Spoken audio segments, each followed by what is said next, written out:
ये मिलावा वाला अभी बताया था क्वेश्चन, ये वाला उसका आंसर है। तो यानी कि कहने का मतलब है कि इसमें जितने भी क्वेश्चन हैं इंपॉर्टेंट, उनके सब के आंसर मिल जाएंगे। सही है। अगर आपने अभी तक कुछ भी नहीं पढ़ा है हैवी इंजीनियरिंग में, तो आप केवल इन क्वेश्चंस को पढ़ के चले जाना, आपका काम हो जाएगा। पास की तो छोड़ो, परसेंट भी आपकी अच्छी बन जाएगी। हेलो माय डियर स्टूडेंट, कैसे हैं आप लोग? I hope you are all very well. आप सभी अच्छे होंगे और अपनी तैयारी को रेगुलरली कर रहे होंगे। दोस्तों, आज मैं आपको हाईवे इंजीनियरिंग के मोस्ट इंपॉर्टेंट क्वेश्चन के बारे में बताने जा रहा हूँ। तो इस वीडियो को बिल्कुल भी स्किप मत करना। और अगर आपने अभी तक चैनल को सब्सक्राइब नहीं किया है तो कर लो भाई, बिल्कुल फ्री का है, जल्दी से सब्सक्राइब कर लो। और हमारी इस मेहनत के लिए वीडियो को लाइक तो ज़रूर कर देना। तो चलिए आज का ये वीडियो बिना किसी टाइम वेस्ट के शुरू करते हैं। दोस्तों, पहला चैप्टर है। और हाँ, एक और बात, इस वीडियो में आपको हाईवे इंजीनियरिंग के जितने भी चैप्टर हैं उनके सारे मोस्ट इंपोर्टेंट क्वेश्चन मिल जाएंगे। यानी कि यह वीडियो आपके लिए रामबाण साबित हो सकता है। अगर आपने अभी तक कुछ भी नहीं पढ़ा है हाईवे इंजीनियरिंग में, तो आप केवल इन क्वेश्चंस को पढ़ के चले जाना, आपका काम हो जाएगा। पास की तो छोड़ो, परसेंट भी आपकी अच्छी बन जाएगी। ठीक है। तो आइए देखते हैं। तो इसका पहला चैप्टर है, इसमें सिर्फ 3 क्वेश्चन इंपॉर्टेंट हैं। पहला है आपका सड़कों का IRS वर्गीकरण करें। दूसरा है IRS एवं MORTH के कार्य फंक्शन क्या हैं। और तीसरा है आपका स्मार्ट हाईवे से आप क्या समझते हैं। ये 3 क्वेश्चन इसमें हैं। फिर है आपका चैप्टर नंबर दूसरा, इसमें आपके 7 क्वेश्चन इंपॉर्टेंट हैं। 7 क्वेश्चन हैं आपके सामने हैं। ये पहला क्वेश्चन है कैम्बर से आप क्या समझते हैं। ठीक है। और ये वाला सड़कों में प्रवणता का क्या अर्थ है, ये वाला इंपॉर्टेंट है। इंपॉर्टेंट तो ये सारे ही हैं, लेकिन ये वाला ज़्यादा इंपॉर्टेंट है, तो इसको जरूर देख लेना। ठीक है। तो अगर आप इनकी PDF चाहते हैं तो आपको लिंक डिस्क्रिप्शन में मिल जाएगा, वहाँ से जाके आप इनकी PDF डाउनलोड कर सकते हैं। ठीक है। तो चलिए आगे भी देख लेते हैं। क्वेश्चन नंबर तीसरा है सड़कों में भाईथन यानी कि सुपर एलिवेशन क्या होता है, इसकी आवश्यकता बनाने की विधि को बताइए। सही है। अगला है चौथा क्वेश्चन आपका, स्थायी मार्ग के विभिन्न अंग क्या हैं, संक्षेप में उनके कार्यों की विवेचना कीजिए। पांचवा क्वेश्चन है सड़क के सीधे फैलाव कटाई में प्रतिनिधिक अनुप्रस्थ काट यानी कि क्रॉस सेक्शन का चित्र बनाना है, और चित्र में नामांकित सहित चित्र बनाना है। यानी कि जो भी चित्र बनाओगे उसमें आप नाम दर्शाओगे। ठीक है। अगला क्वेश्चन है आपका सड़क के घुमावदार फैलाव पर भराई के एक प्रतिनिधिक अनुप्रस्थ काट का चित्र बनाइए, और ये भी नामांकित बनाना है। ठीक है। अगला क्वेश्चन है सातवां, यह है आपका कि कर्व कितने प्रकार के होते हैं। कर्व कितने प्रकार के होते हैं, और आपको ट्रांजिशन कर्व के बारे में बताना है, इससे आप क्या समझते हैं, इसकी डेफिनेशन बतानी है। और एक और बात, इनके क्वेश्चन के आंसर आपको इसी PDF में मिल जाएंगे। तो PDF जरूर डाउनलोड करनी है, लेकिन पहले ये वीडियो देख लो। ठीक है। चलिए दूसरे चैप्टर के हो गए क्वेश्चन। अब आते हैं तीसरे चैप्टर की। ठीक, यह है आपका चैप्टर नंबर तीसरा।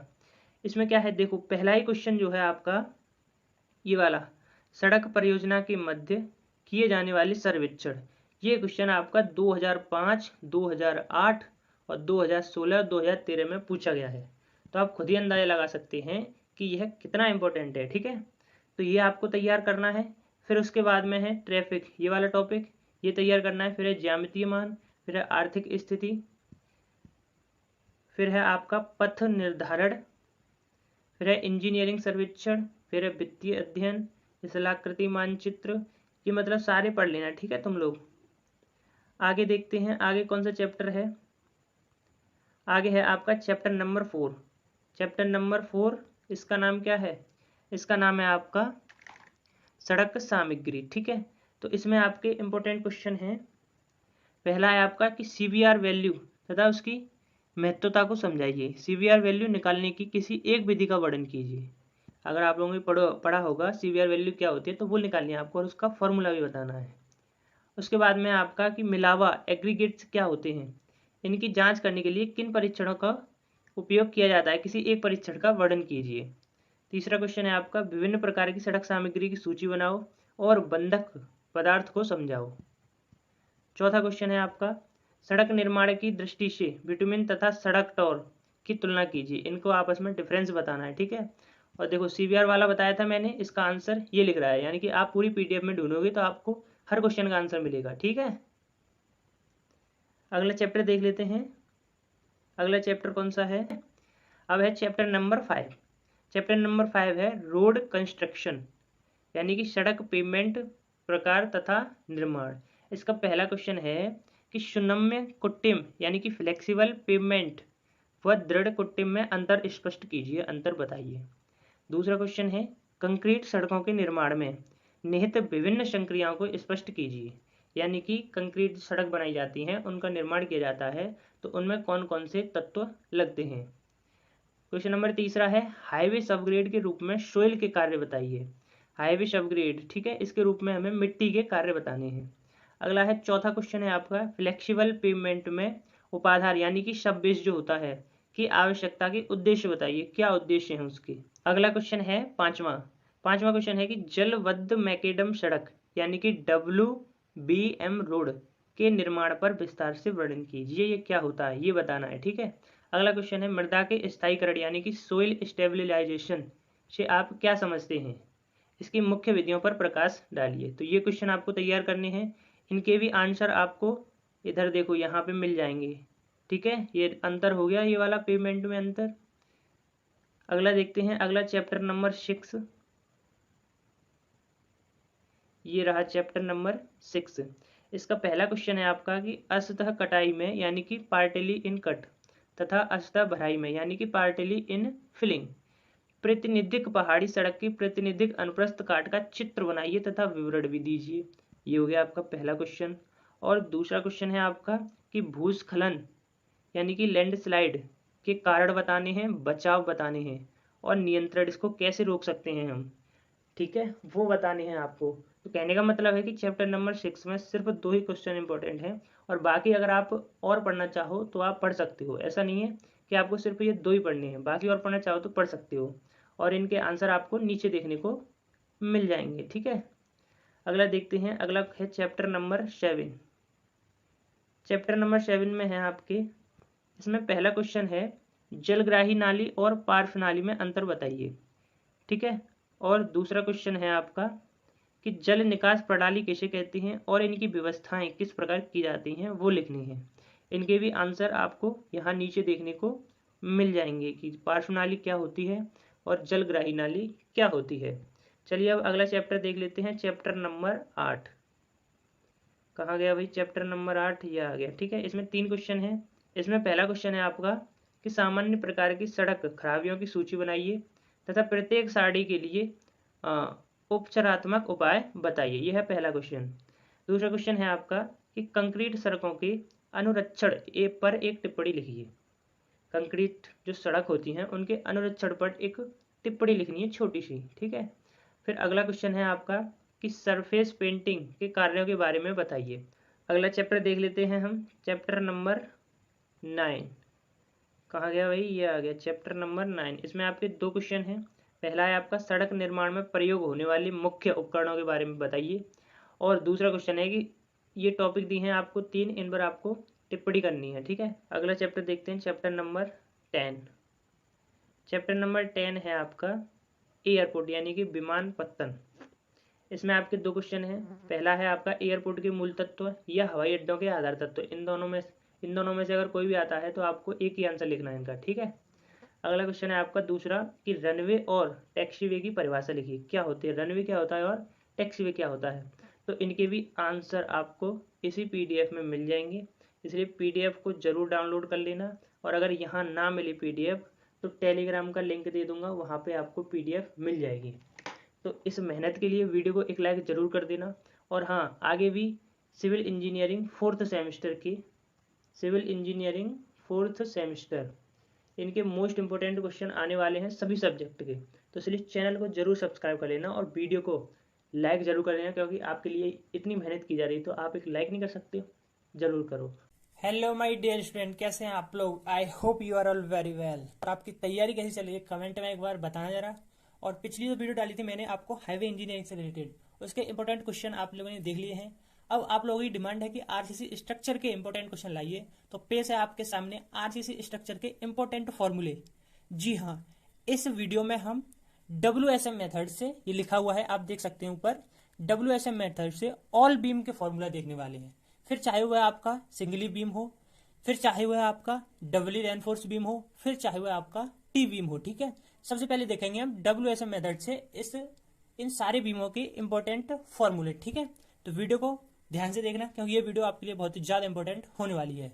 तो देखिए, पहला है आपका परमिजिबल वर्किंग स्ट्रेस। ठीक है, ये वर्किंग यहाँ लिख गया मिस्टेक से, यहाँ पे आना चाहिए परमिजिबल वर्किंग स्ट्रेस। इसको आप लोग पीएस से दर्शाते हैं। ये कंक्रीट के लिए अलग होता है और आपका स्टील के लिए अलग होता है। ठीक है, यह है कंक्रीट के लिए, यहाँ पे दिया है आपको।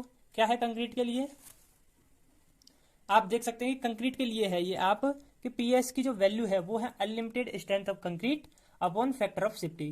फैक्टर ऑफ सेफ्टी कंक्रीट के लिए 3 और आपका स्टील के लिए कितनी होती है 1.78। ठीक है, और ये जो है ये ग्रेड दे रखी है आपकी, आपने पढ़ी होंगी ये ग्रेड। अगर इन ग्रेड में आप 3 का डिवाइड कर देंगे तो जो वैल्यू आएगी आपको वो कंक्रीट की परमिजिबल स्ट्रेंथ होगी। और वो किसमें आएगी आपकी, वो आएगी आपकी न्यूटन पर mm स्क्वायर में। ठीक है, चलिए अब आगे स्टील के लिए देख लेते हैं। तो स्टील के लिए ये वैल्यू दे रखी है, क्या है परमिजिबल स्ट्रेंथ। स्टील की फैक्टर ऑफ सेफ्टी कितनी होती है 1.78। किसमें होती है ये, स्टील में होती है। ठीक है, ऐसे ही इसकी ग्रेड, किसकी ग्रेड, स्टील की ग्रेड। ये देखिए स्टील की जो ग्रेड है ये है आपके सामने, और इनकी जो पीडीएफ है वो आपको नीचे डिस्क्रिप्शन में लिंक मिल जाएगा, उस पर टैप करके आप उसे डाउनलोड कर सकते हैं। ठीक है, तो ये तो हुआ आपका परमिजिबल स्ट्रेंथ। अब देख लेते हैं हम मॉडुलस। ये है आपका मॉडुलस देखा है, यानी कि इसमें सारे फॉर्मूले हैं। ठीक है, आप लोग पढ़ लेना, और ये नोट्स जो है मैंने खुद से तैयार किए हैं। तैयार मेहनत लगती है तैयार करने में, इसलिए वीडियो को लाइक और चैनल को सब्सक्राइब जरूर कर लेना। ठीक है, और नया चैनल है भाई तो थोड़ा सपोर्ट भी बनता है। ये देखिए आ गया आपका सिंगली रेनफोर्स बीम। ठीक है, ये किस मेथड से, मेथड याद रखना बस, WSM मेथड। ठीक है, इसकी डेप्थ है, डेप्थ किसकी है, ये क्रिटिकल न्यूट्रल एक्सिस, इसकी डेप्थ। ठीक है, ये आपका डायग्राम बनाया है और यहाँ पे लिखा हुआ है कि कौन सी चीज क्या है, ये आप पढ़ लेना। ठीक है, और ये वाला फॉर्मूला भाई साहब बहुत ही ज्यादा इंपॉर्टेंट है, ये फॉर्मूला मत भूलना किसी भी तरीके से। ठीक, ये है आपका सिग्मा CV सिग्मा ST, और ये D है इफेक्टिव डेप्थ जिसे बोलते हैं आप लोग। ठीक है, चलिए ये हो गया। अब अगला पेज देखते हैं। आगे निकलवाई है WSM मेथड से depth of actual neutral axis. ठीक है, इसकी डेप्थ आप देख सकते हैं, ये निकला है इसका आंसर, तो इसको भी आप लोग याद कर लेना। फिर निकाला है हमने लीवर आर्म, इसको उत्तोलक भुजा बोलते हैं। ठीक है, तो ये कितना है, इसको Z से दर्शाते हैं, तो Z बराबर होता है D - XA/3। फिर निकाला है मूवमेंट ऑफ रेसिस्टेंस, प्रतिरोध आघूर्ण। ठीक है, प्रतिरोध आघूर्ण क्या होता है कि बाहर से लगने वाले आघूर्ण का विरोध करने वाला, जो बाहर से आघूर्ण लगता है उसका विरोध जो करता है उसको बोलते हैं प्रतिरोध आघूर्ण। इसको MR से डिनोट करते हैं। MR बराबर होता है कि तो कंप्रेशन के लिए होता है, Z से गुणा करेंगे कंप्रेशन के लिए, ये होता है टेंशन के लिए। ठीक है, तो ये फॉर्मूला दे रखे हैं और नीचे इसको ड्राइव भी किया गया है। ये देखिए मैं दिखा देता हूँ, ये है नीचे वी नो स्ट्रेस, ये इतना होता है। ठीक है, ये कंप्रेशन के लिए और ये टेंशन के लिए। आगे देखते हैं, आगे है ये MR दिया है आपको कंप्रेशन में इसका फॉर्मूला ये होता है, इसको ध्यान से पढ़ लेना। ठीक है, और ये है टेंशन के लिए। फिर आपका परसेंटेज ऑफ स्टील यानी इस्पात की प्रतिशतता। ठीक है, तो ये क्या है PT, इसको PT से डिनोट करते हैं, PT बराबर AST/B/D/100। सही है, और ये वाला फॉर्मूला भी आप याद कर लेना। फिर अगला है टॉपिक आपका डबली रेनफोर्स बीम, इसका मॉड्यूलर रेशियो वही आपका मापांक अनुपात ये है इसका। ठीक है, मापांक अनुपात तो सेम ही रहता है सब में। Depth of CNA critical neutral axis ये है इसमें, और ये क्या है इसके पर मापांक है ये। ठीक है, ये मापांक की वैल्यू है, ये आपका सिग्मा। और एक और बात कि जो सिग्मा CV होता है वो परमिजिबल स्ट्रेस होता है। ठीक है, तो ये दे रखी है इसकी, और ये आपका मापांक है, और इधर ही आपका डायग्राम दिया गया है, तो इनको आप पढ़ लेना। सही है, ये स्टील के लिए है और ये वाला किसके लिए था, कंक्रीट के लिए। चलिए अब अगला देख लेते हैं। अगला क्या है, अगला है आपका depth of actual neutral axis. ठीक है, तो वास्तविक बल शून्य रेखा की गहराई, ये आपका डायग्राम है इधर। और ये इसमें एक और बात ध्यान रखना कि जो कंप्रेशन होता है, कंप्रेशन का एरिया बराबर होता है टेंशन के एरिया के। तो इस वाले डायग्राम से कंप्रेशन का एरिया निकालेंगे और वो बराबर रखेंगे टेंशन के एरिया से। तो उन दोनों को सॉल्व करोगे तो आपको ये वाला जो है आंसर मिल जाएगा। और यहाँ पे ये इसको क्या किया मैंने कि 2 पार्ट में डिवाइड कर लिया है। ठीक है, ये पहला पार्ट इसका और ये दूसरा पार्ट। आगे देख लेते हैं। आगे हमने निकाला है लीवर आर्म, उत्तोलक भुजा, जिसको Z से दर्शाते हैं, पीछे ही बताया था मैंने। इसमें 2 लीवर आर्म होते हैं, Z1 और Z2। Z1 की वैल्यू ये निकाल ली और Z2 की वैल्यू ये निकाल ली। अगर Z की वैल्यू निकालोगे तो D - बाई बार, ये डायग्राम दिया गया है इसका। ठीक है, और बाई बार की वैल्यू निकालनी है तुमको, तो ये वाला फॉर्मूला है।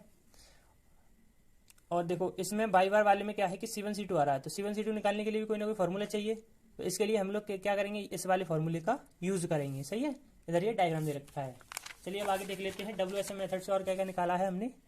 इधर निकाला है हमने मूवमेंट ऑफ रेसिस्टेंस। ये कौन सा है पता है, ये है आपका डबली रेनफोर्स बीम के लिए। ठीक है, एक तो निकाला था हमने सिंगली रेनफोर्स बीम के लिए और ये डबली रेनफोर्स बीम के लिए। तो कंप्रेशन में अलग और टेंशन में अलग, ये फॉर्मूले हैं, इनको देख लेना है और इनकी PDF आपको जो है नीचे मिल जाएगी डिस्क्रिप्शन में, लिंक वहां से डाउनलोड कर लेना। अब देखते हैं टी बीम के लिए। ठीक है, T beam by WSM method. ये है इसका डायग्राम टी बीम का। ये वेब होता है आपका, ये फ्लैंग होता है, इसकी जो ये चौड़ाई होती है ये DF होती है। ये आपको पता होगा, आई होप, ऐसे मैं उम्मीद करता हूँ। ठीक है, ये BW बराबर वेब की चौड़ाई और DW ये सब लिखा हुआ है, आप लोग पढ़ लेना। और इधर क्या है, हाँ हमने मॉड्यूलर रेशियो निकाला है इसका, M बराबर, वो तो सेम ही रहता है सब में, चाहे वो आपका सिंगली हो, डबल हो या फिर टी बीम हो, सब में सेम रहता है वो। फिर है आपका केस 1। अच्छा देखो इसमें क्या है, आप डेप्थ निकालोगे तो उसमें केस है।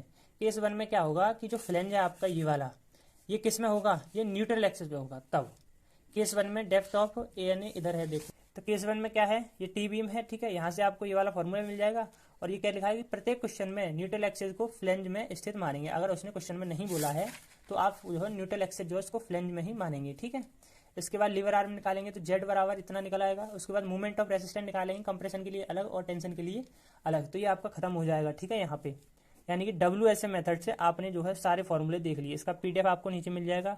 और वीडियो प्लीज यार अपने दोस्तों के साथ भी शेयर करो ताकि उनका भी कुछ फायदा हो सके। और आपने अभी तक चैनल को सब्सक्राइब नहीं किया है भाई, सब्सक्राइब कर लो यार, कितनी बार कहूँ, थोड़ा तो सपोर्ट करो। नया चैनल है कोई बात नहीं, लेकिन कंटेंट आपको बेहतरीन मिलेगा।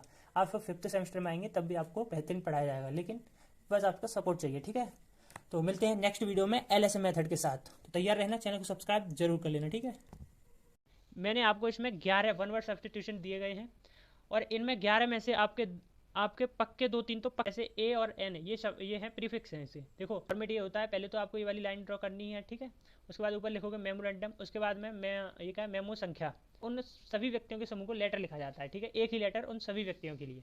इसको यूज़ कहाँ करते हैं हम लोग, जैसे so hello student, welcome back our YouTube channel. तो बिना किसी टाइम वेस्ट किए हुए आज का वो टॉपिक शुरू करते हैं जिसके लिए आप आए हो, यानी कि कम्युनिकेशन स्किल सेकंड के मोस्ट इंपॉर्टेंट क्वेश्चन और मोस्ट इंपॉर्टेंट टॉपिक के बारे में आज हम इस वीडियो में डिस्कस करने वाले हैं। तो देखिए इसमें पहला क्वेश्चन है आपका कि right the definition of preposition and also right it's type. आपको प्रीपोजिशन की डेफिनेशन बतानी है और इसके जो है टाइप बतानी है। इसमें जितने भी क्वेश्चन आपको मिलेंगे उनके जो है आपको क्वेश्चन के आंसर बिल्कुल साथ मिलेंगे इस PDF में। अगर आप इस PDF को डाउनलोड करना चाहते हैं तो लिंक नीचे डिस्क्रिप्शन में है, जाकर डाउनलोड कर लेना। और भाई चैनल थोड़ा नया है तो चैनल को भी थोड़ा सपोर्ट कर देना। ठीक है, तो ये हो गया आपके पहले क्वेश्चन का आंसर। इसी प्रकार जो है इसमें दूसरा क्वेश्चन है। दूसरा क्वेश्चन क्या है कि what is the framing question, define the question words. ठीक है, फ्रेमिंग क्वेश्चन क्या होते हैं और इनको जो है डिफाइन। देखो फ्रेमिंग क्वेश्चन में थोड़ा सा बता दूं आपको कि जो अगर कोई सेंटेंस दिया है तो उसको आपको इंटरोगेटिव में चेंज करना है तो वो आपका फ्रेमिंग क्वेश्चन बन जाएगा। इसमें देखो मास्टर रूल है, इसमें क्वेश्चन पूछने का काम होता है। ये नीचे लिखा हुआ है इंग्लिश में, आप पढ़ना चाहो तो पढ़ सकते हो, ये इसके एग्जाम्पल लिखे हुए हैं। ऐसे ही आपका जो है तीसरा क्वेश्चन है right the definition of conjunction and describe it's type. यह है तीसरा क्वेश्चन और ये है नीचे इसके आंसर। ठीक है, इसकी PDF की लिंक नीचे डिस्क्रिप्शन में मिल जाएगी, आपको डाउनलोड कर लेना। यह है चौथा question what are tense, tense क्या होते हैं, ये है एंड डिस्क्राइब इट्स टाइप। ये आपको, और ये तो भाई आपको पता ही होगी यार, 100% पता होगी क्योंकि ये चीज़ें तो आप शुरू से लेके पढ़ते आ रहे हो। तो आपको अगर ये नहीं पता है तो कोई बात नहीं, भूल जाते हैं तो थोड़ा सा रिवाइज कर लेना। ठीक है, तो ये हो गया कौन सा क्वेश्चन, चौथा क्वेश्चन। आगे आपका प्रीफिक्स एंड सफिक्स। यहाँ पे है प्रीफिक्स एंड सफिक्स। देखो प्रीफिक्स क्या होता है, किसी भी शब्द का जो आगे का पार्ट होता है जिससे मिलके और भी शब्द बनाए जा सकते हैं।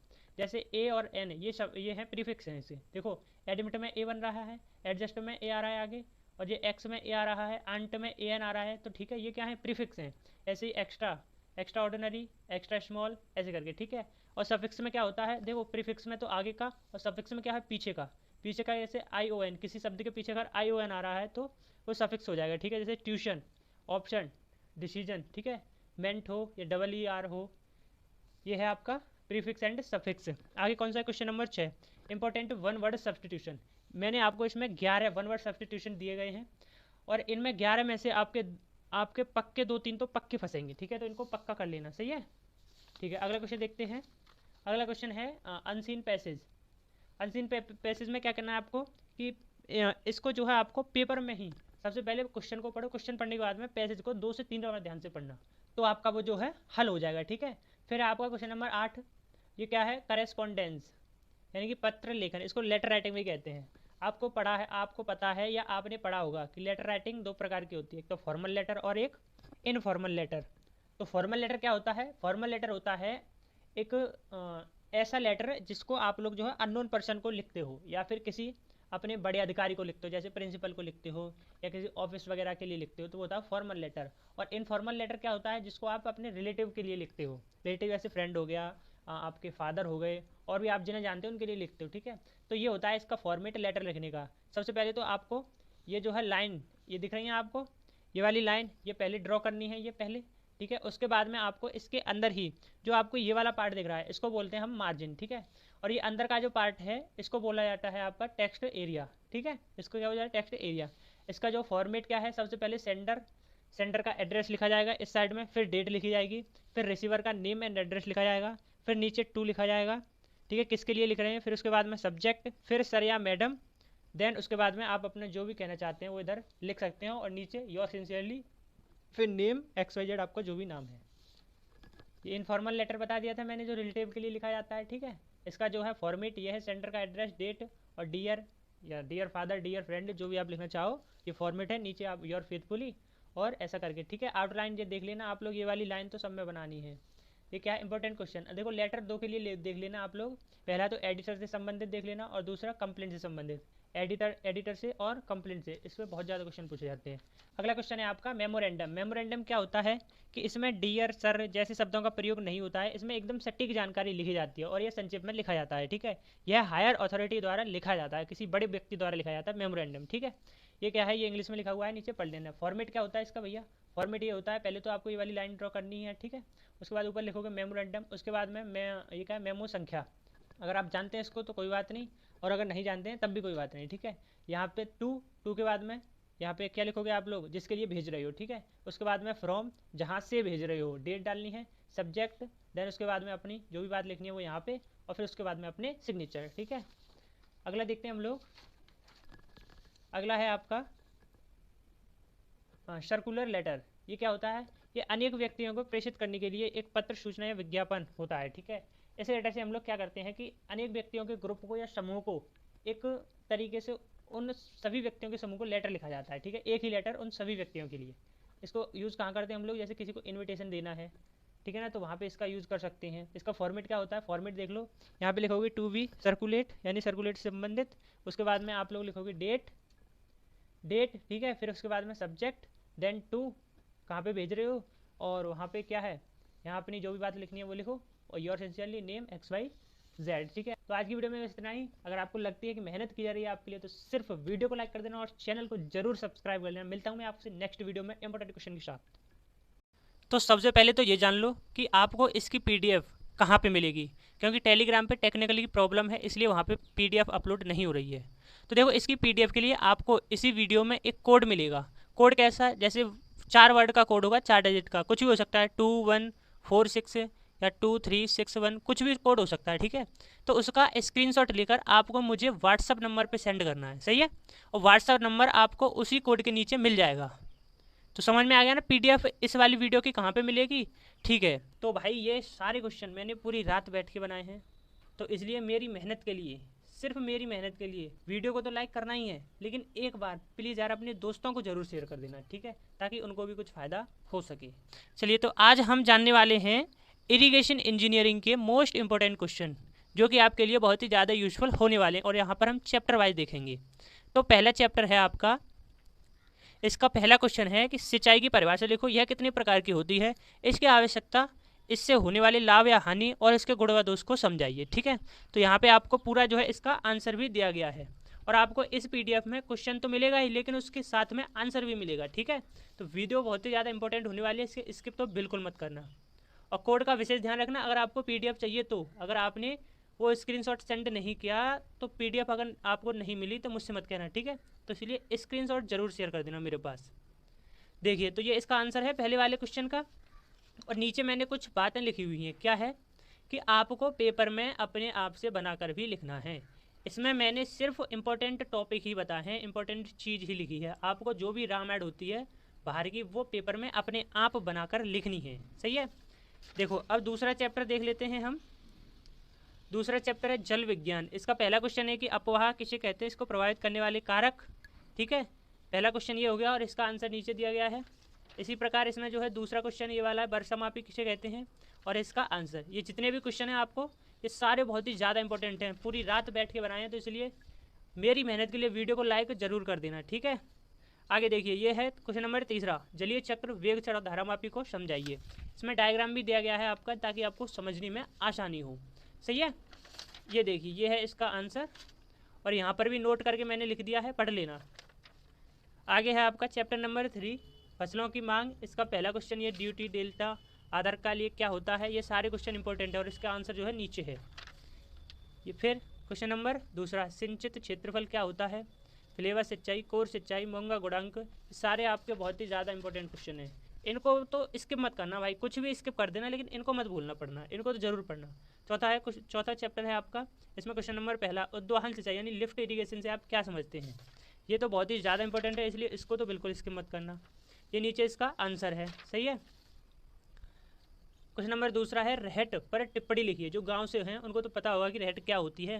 देखो तुमने क्या है, ये इरिगेशन जो इंजीनियरिंग है उसके बारे में आप जानते सब हो, लेकिन बस आपको किताबी भाषा का ज्ञान नहीं है कि इस चीज़ को किताबी भाषा में क्या कहते हैं, ठीक है। तो वो पढ़ लेना, आपको अपने आप याद हो जाएगा।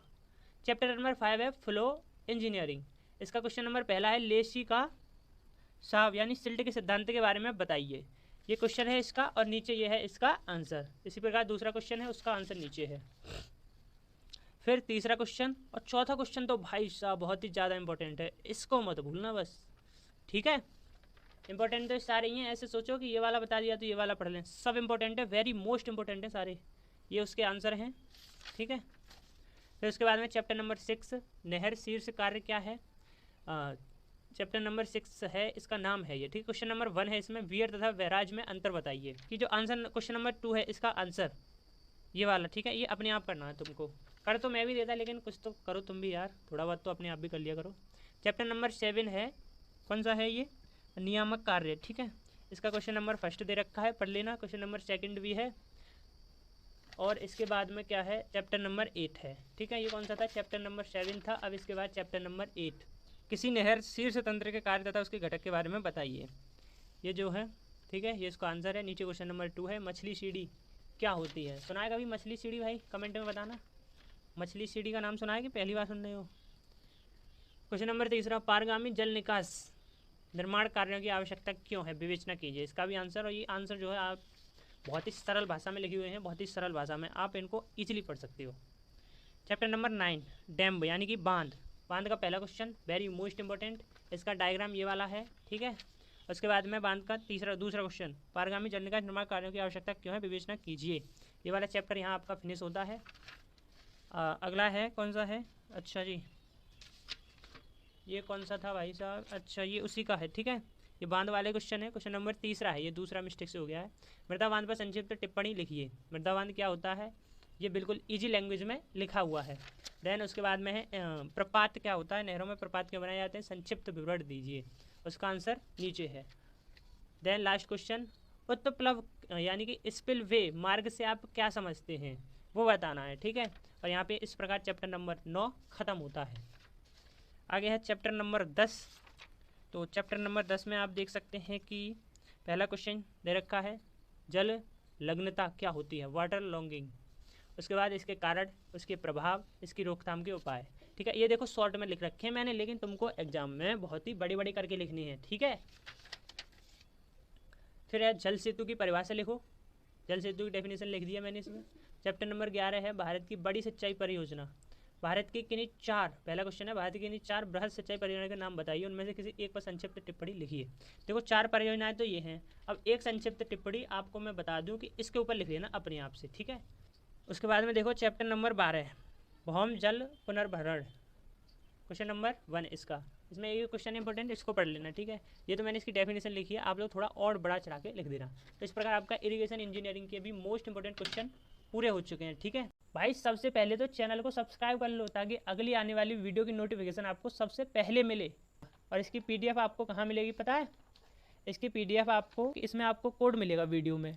अब उस कोड का स्क्रीनशॉट लेके आपको मुझे व्हाट्सएप नंबर पे सेंड करना है। वो व्हाट्सएप नंबर आपको उसी कोड के नीचे मिल जाएगा। हाँ तो भैया आज हम फिर से हाजिर हैं polytechnic 4th semester surveying first के मोस्ट इम्पोर्टेंट क्वेश्चन लेकर। ये क्वेश्चन यकीन मानिए पूरी रात बैठकर बनाए हैं और ये वीडियो भी मैं रात में ही शूट कर रहा हूँ।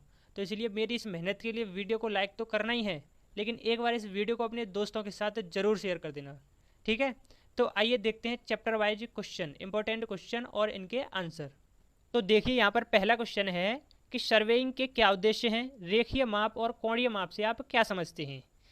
देखो इसमें क्वेश्चन तो दिए ही हैं लेकिन उसके आंसर भी दे रखे हैं, और जो आंसर हैं वो बिल्कुल ईजी लैंग्वेज में है ताकि आपको समझने में आसानी हो, ठीक है? तो ये हो गया आपका पहला क्वेश्चन और नीचे है इसका आंसर, ठीक है? उसके बाद में चलिए देख लेते हैं क्वेश्चन नंबर दूसरा। दूसरा क्वेश्चन कौन सा है?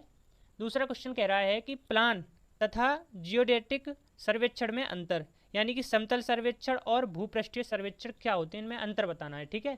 तो ये क्वेश्चन है आपका, इसका आंसर नीचे है। चलिए अब देख लेते हैं चैप्टर नंबर 2। चैप्टर नंबर 2 है चेन सर्वेइंग यानी कि जरीब सर्वेक्षण। तो सबसे पहले क्वेश्चन है कि जरीब सर्वेक्षण क्या है, इसके क्या उद्देश्य हैं, इसमें जरीब कितने प्रकार की होती है समझाइए, ठीक है? तो ये इसके नीचे इसके आंसर दिए हैं, जरीब सर्वेक्षण, इसके उद्देश्य और इधर इसके क्या हैं ये प्रकार, ठीक है? अगला क्वेश्चन नंबर दूसरा है कि संरेखण क्या है, प्रत्यक्ष व अप्रत्यक्ष संरेखण के बारे में समझाइए। तो ये नीचे इसका इसके आंसर और ये नीचे इसका डायग्राम है। अब देख लेते हैं क्वेश्चन नंबर तीसरे को। क्वेश्चन नंबर तीसरा ये है कि जरीब सर्वेक्षण के लिए उपयुक्त उपकरणों के बारे में समझाइए, ठीक है? जरीब सर्वेक्षण जो करते हैं हम चेन सर्वेइंग, उसके लिए क्या क्या उपकरण उपयुक्त हैं वो बताने हैं। तो नीचे उसका आंसर है। अब यह क्वेश्चन नंबर 4 कि आरेखन में बांधा तथा उसका निवारण एवं जरीब मापन में बांधा और उसका निवारण के बारे में बताइए। तो यहाँ पर ये निवारण भी दे रखा है, बाधा भी दे रखी है और इसका डायग्राम भी दे रखा है, ठीक है? चलिए ये देखिए इधर डायग्राम वगैरह बिल्कुल परफेक्ट कर दिया है मैंने, जिससे कि आपको समझने में आसानी हो। क्वेश्चन नंबर चौथा देख लेते हैं चैप्टर नंबर 2 का। ये बोल रहा है कि परपेंडिकुलर ऑफसेट व त्रियक अंतरलंब यानी कि ऑब्लिक्यू ऑफसेट में अंतर बताइए। तो ये इसमें अंतर है, और जो ये अंतर है ना ये बहुत ही ईजी अंतर है, आपको जल्दी याद हो जाएंगे, ठीक है? चलिए अब देख लेते हैं अगला क्वेश्चन। क्वेश्चन नंबर 5 है फीते पर संक्षिप्त टिप्पणी या यह कितने प्रकार के होते हैं बताइए, ठीक है? फीते का मतलब होता है टेप, टेप के बारे में पूछ रहा है ये, जो नीचे इसका आंसर है। अब चलिए देखते हैं चैप्टर नंबर 3 को, जिसका नाम है कंपास सर्वेइंग यानी कि द्विसूचक सर्वेक्षण। इसमें पहला क्वेश्चन है आपका कि ट्रेवर्स या चक्रम या माला रेखा से आप क्या समझते हैं, खुले चक्रम और बंद चक्रम में अंतर बताइए। तो ये इसके आंसर है नीचे, सही है? बंद चक्रम, खुले चक्रम, इनके डायग्राम भी दे रखे हैं, ठीक है?